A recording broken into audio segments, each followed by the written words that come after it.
So, Julianne, thank you so much for joining me on this exploration of your journey to become a coaching supervisor. Really, really nice to have you here. Thank you for inviting me, Nick. Absolutely. And I thought we'd start off by taking a little bit look at your background as a coach. What brought you into coaching and what were you hoping to achieve with that? Oh, right. When I first started coaching, I had been running my own small consultancy practice for a few years, kind of freelance contracts, and I was doing strategy facilitation, workshops, mostly using a balanced scorecard approach, which I'd learned while I was doing an MBA. And I thought, oh, well, I really like that. I want to play with it. So I'd done further training on that with an outfit from the States and thought there'll be nothing easier than go into companies and help them set up a balanced scorecard.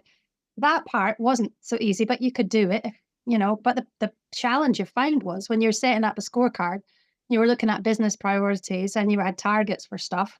It's less target driven these days, I believe, but oftentimes you would be working with a team or an organization and be looking at their strategy map, or looking at their achievements in terms of outcomes and outputs. And you think, why that's not happening? And I used to find these conversations difficult. And I used to think, how could I better help these people? Because they've got these beautiful strategy maps and they've got these wonderful targets.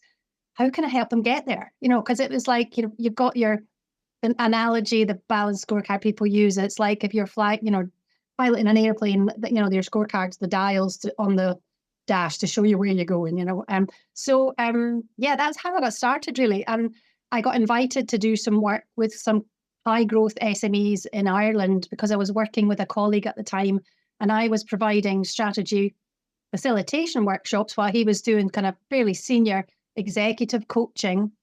And it was him that encouraged me actually to go train in coaching because he was extremely busy and said I could do with a couple of, a capable set of hands that knows what they're doing in the coaching for the more junior staff. So that was middle managers, high performance salespeople, things like that. That's how it got started, really. Okay, and then there was obviously a period of time between that and when you became a supervisor. What was that journey like as a coach? What did you do with coaching? Okay, so with the coaching, I think I started, it was about 2013, I started coaching. I trained at Leeds Beckett PB coaching, it used to be Pete Lukert. And I was already actively coaching at that time when I was training. And I was fairly busy, actually. I was able to accrue my hours as I was training. I think I was about halfway. I waited till, after almost dropping out after 3 months, thinking I'll never do this because people kept crying and I couldn't deal with the people crying in the room. I thought, oh my God, they're all idiots. They're all crying all the time. I didn't know why I signed up for. Eventually, I kind of got a wee bit more ease with people's discomfort sometimes.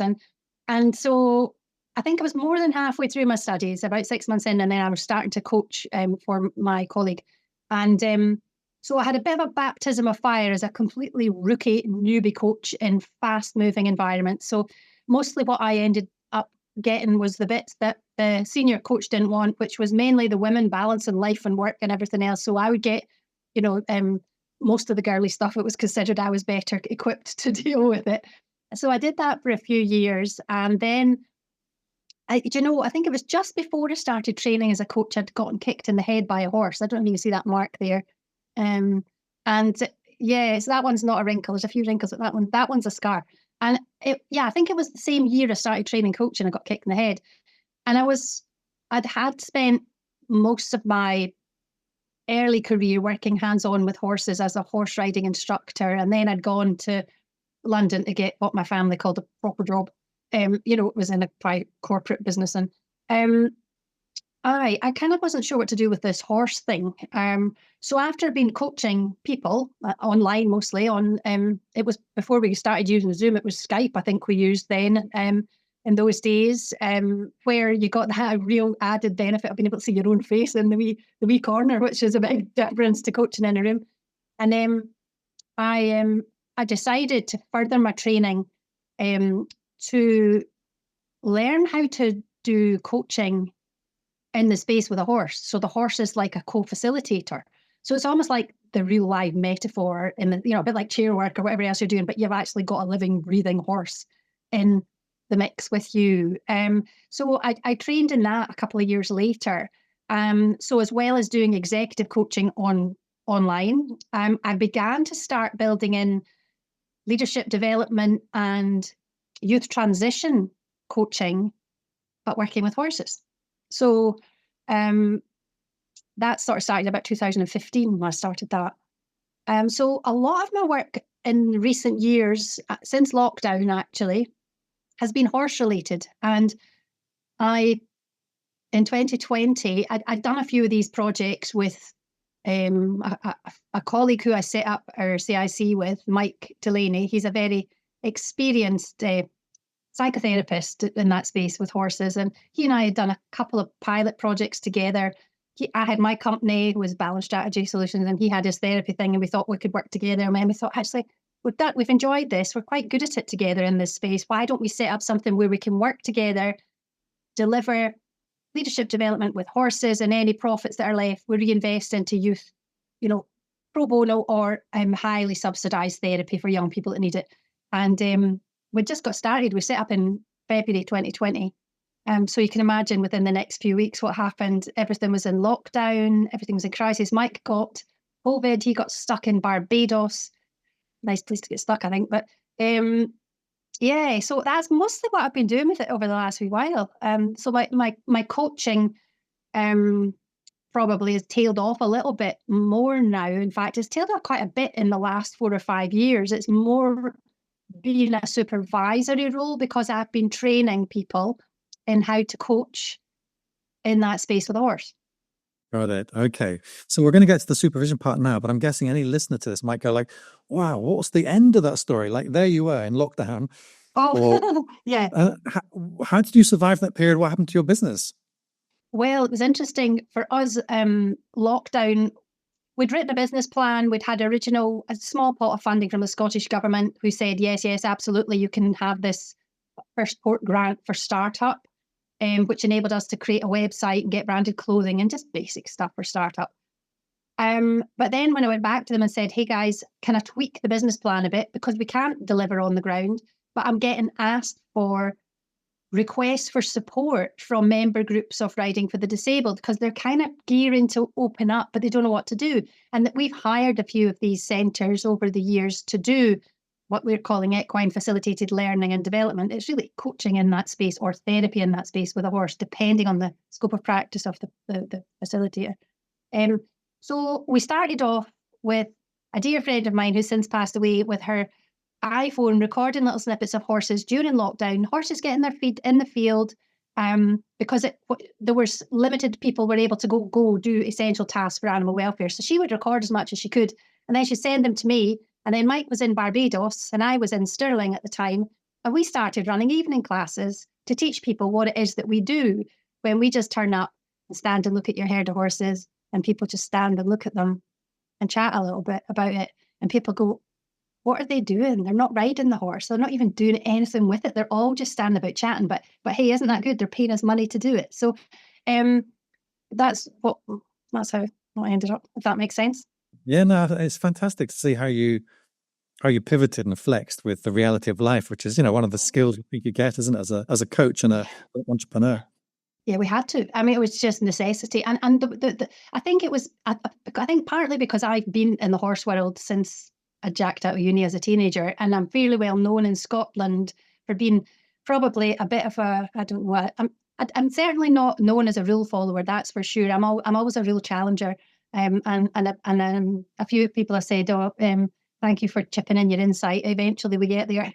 I think, I was brought up in a family business where, people just work and share ideas and do things. You don't wait around on silly rules and regulations, because if you wait around too long on protocols and some big company decision-making processes, you go bust in the meanwhile. You just got to get on and do things. Yeah, 100%. So let's talk about supervision then. Yeah. You mentioned that you started to be more supervisory because you were training coaches. So tell me about that journey. Number one, what made you think to become a supervisor? And maybe that is the answer. And then what was that decision-making process like as to where to train and what you were looking for? Right. Okay. So for me, we trained our first batch of coach facilitators with horses in 2021. We had a small group of 5 that were kind of pathfinders, let's say, and then we slightly tweaked things a little bit for a larger group of 10 that started. So there was 15 that went through in the first year. And I think for me, I trained in this field of work at Festina Lente in Ireland, which means make haste slowly. They had a good training program, but once you were trained, that's you. It was you were done and you were off kind of doing your own thing. And if you had a WhatsApp group for your class, then you had some peer support, but there wasn't really much in the way of follow-up. There was some very, very good CPD you could access if you traveled to Ireland once a year, but really no supervision per se. But because I was working with a quite experienced executive coach who also worked with a supervisor, I was in the system. And of course, training at PB, you were also under supervision as a trainee coach, and we were encouraged as AMCC members to continue.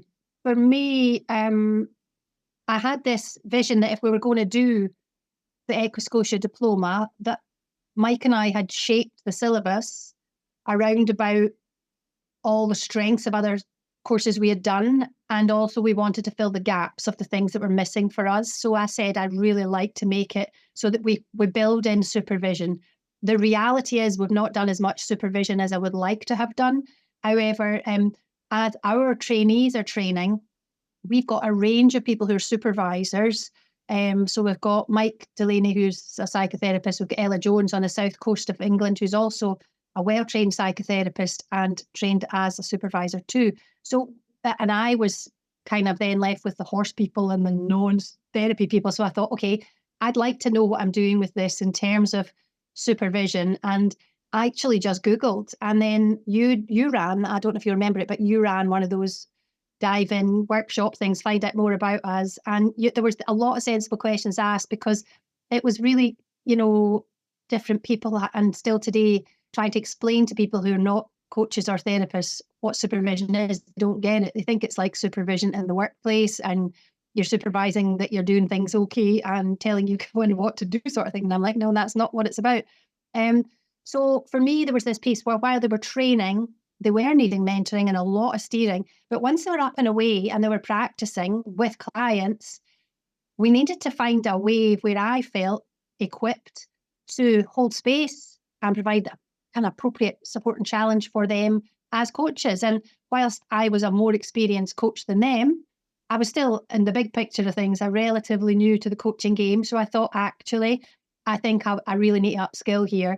And I did look around, and a couple of people have recommended bits and pieces. But when I came to your wee group, I liked the feel of it. I looked at the price and I went, oh God, can I manage that? Because at the time I was living on my own and there was a lot of change in my life. And I thought, oh my God, can I do this?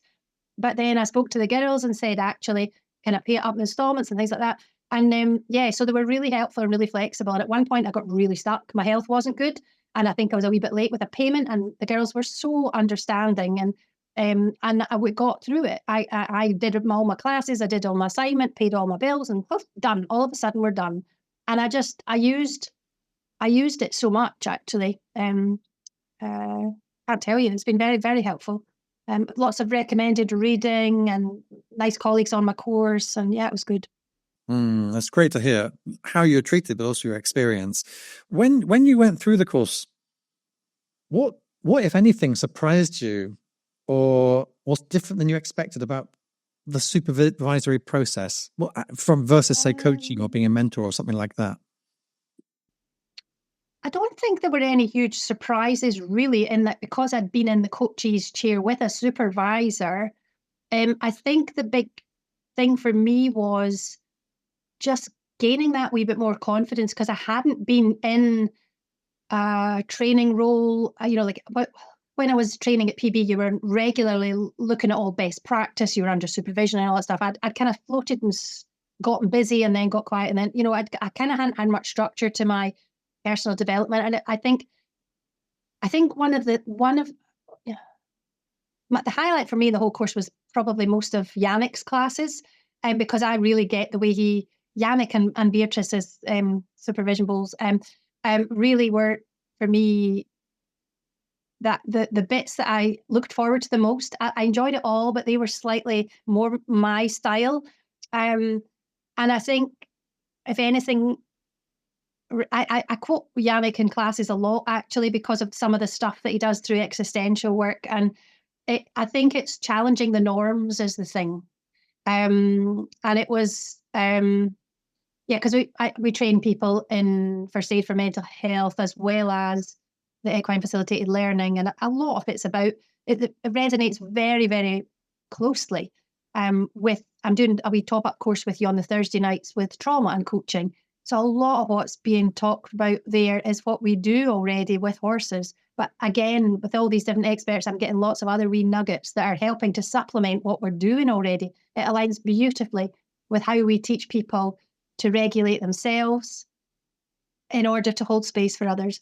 And I think, but yeah, Yannick's one was, the one I quote most often is when I'm doing my introductory course to our stuff. And we do a whole class on anxiety and how being with horses can very quickly and easily help people to manage their anxiety. We teach about breathing and things like that. But one of the things that stuck with me, and I quote it every single time, is that Yannick had said, with freedom comes anxiety. It's a normal thing. And so for so many people were so terrified of it. And, like kids are non-attenders at school. No, they're so anxious. What if I say the wrong thing? I'll make them more anxious. It's like just reassuring people that we all have our stuff. And it's okay to not be okay, but it really is okay not to be okay, provided you've got a safe pair of hands holding space for you. Yeah. No, that makes a lot of sense. So going back to my question around what surprised you, there wasn't a lot that surprised you. But as you moved into practice, were there any challenges? Because one thing I notice is how often a coach struggles with the new positions they need to take on. That might be the systemic view, or it might be a role of authority. Was there something about the actual practice of coaching that you found in some way challenging or made you have to grow in a particular way? The supervision piece, I think for me, in some ways it was more straightforward for me than it might be for a lot of other people, because I was simply using it, and I've only provided supervision for people that I trained in coaching myself. So in some ways I'd not really got the slight entanglement that you sometimes get if you're doing associate or internal coaching, or those kind of things you get sometimes, like when I'm coaching in a bigger company and you're coaching the person and you've got the boss and you've got the who pays the bill and all that stuff. It was cleaner because I knew precisely how many sessions I had. You began to get a sense of what type of thing would come. And I guess for me, there's always the ongoing sort of dilemma, I suppose, about how much use of self and how often you take off your supervisor's hat and put back on a mentor's hat, because sometimes there are really helpful nuggets that you can land with someone that's just say, this might or might not be of interest to you. And I think for me, it was having that wee bit more latitude around about that advisory role as required in the supervisor's chair. And in some ways I felt more comfortable in that than as a coach in some ways, because I always felt a wee bit constrained in terms of being trained as an instructor. I think I love to ask open questions, but there's always things my brain races ahead and goes, but what if, and I've got to keep quiet and that down. Whereas as a supervisor, if they come to you with something that would be helpful to share a resource or whatever, you kind of feel more comfortable that that's within your scope of practice as a supervisor than you do as a coach. That makes total sense. And some people find that very liberating, as you've done, and some people find it quite like, whoa, hold on, I've got to stress beyond my coaching boundaries. And so in a sense, every supervisor adopts a level of balance that's appropriate to them. So when you think about who you've become as a supervisor now, how would you describe your unique, not necessarily unique, but what makes you who you are as a supervisor? What is that balance, and how do you feel as a supervisor now? It's an interesting question. I think one of the, because I've been kind of on off and kind of very part-time for the last year or so there, and some of my trainees that have now graduated have been the same. People have had horrific life experiences off the back of COVID. Many of them are going through extreme challenges, keeping businesses going. They've got family members who are sick and all sorts of stuff. There's one lady who messaged me the other day and she said, I'm really sorry to hear about your neurological thing, and I hope you managed to find a way to keep going, because she said it would be a shame to not have access to that really wide knowledge pool. And I think because I've trained in the horse piece and because I've got solid coaching qualifications and because I'm now building my, hard yards hours as a supervisor, there's this piece that they seem to like, that there's a range of things I can cover. And because of my business background as well, there's often times where I can ask questions or support kind of more generic stuff around about running a practice. Because I'm looking at my CV now and thinking, how in the hell have I gotten through this? It's 40 years since I started work. I can't believe that. So I guess that's maybe the breadth of knowledge, and I keep learning, and I love to keep learning. Some people laugh at me and say, when are you ever going to stop? And others are like on the same lifelong learning kind of continual personal development, learning. Yeah, yeah. I don't know what to say. I love learning, and I particularly enjoy these groups you run. And Beatrice's little online supervisions are fantastic. No, that's really great. Yeah. Thank you, Julianne. All right, so final question then, before we wrap up, which is, in a way, you've kind of captured some of it in your last answer, but I'm curious how you see your supervisory practice going forward. Does it have a kind of a standalone sense, or does it just meld with this whole business offering? What's your sense of that? Well, that's really interesting. I'm at printer store. My son must have sent it something from his phone. I don't know if you can hear that. There's always sound effects. But no, I think one of my fellow directors, Liz McGarvey, we trained together at PB, and we were discussing, what my role might be going forward. And I'm like, I suppose I should officially be retired now. And she said, please don't do that, because, you could still be the kind of lead supervisor role for the coaches.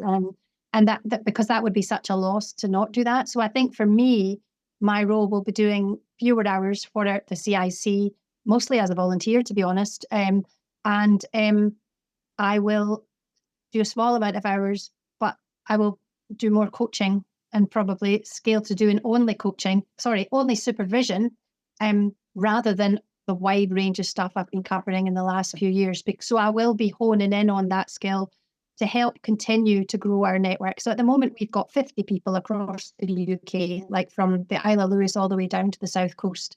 And this year we had our first Pathfinder internationally who's working in South Africa.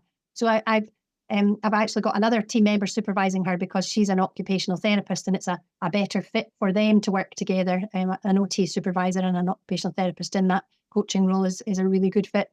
But yeah, I'd like to see that I focus on the supervision with what energy I have, because I love it. And my son said to me a couple of years ago, Mum, why don't you stop this? I said, well, actually, because I feel like I'm building a really solid network of folks here. We've had a few bumps along the way, and God love Beatrice, she helped me through one big one. I just think we've started, as you have, a really solid tribe of folk that are all trying to do a decent job out there. And we've built up a fairly solid reputation as an education provider. We've gone through all the hard graft of becoming a Scottish Qualifications Authority centre and all the quality assurance that goes with that, which is hugely robust. So we're like, I'd rather not stop it and throw it all away, but I'd rather step out and do less. I quite fancy that what you're getting up to, travelling a bit more. So I'm not quite as away for a long time, but I'm in Malta next week. So, but yeah, to take more step out and then come back in refreshed with what energy I have left to help steer, keep the guys kind of refreshed, because it's hard work out there. It certainly is. Well, let me congratulate you on your journey, Julianne. Number one, it's been long and so many aspects of it, like you said, 40 years. So what an incredible journey. But I also want to congratulate you on what you've done with supervision, because I think, for me, as the owner of a supervision school, I always love it when somebody takes what we do and does something with it. So congratulations and thank you so much for this interview. It's been really, really nice learning about your journey. Nick, thank you very much. It was absolutely a pleasure to be asked. Thank you. Thank you so much.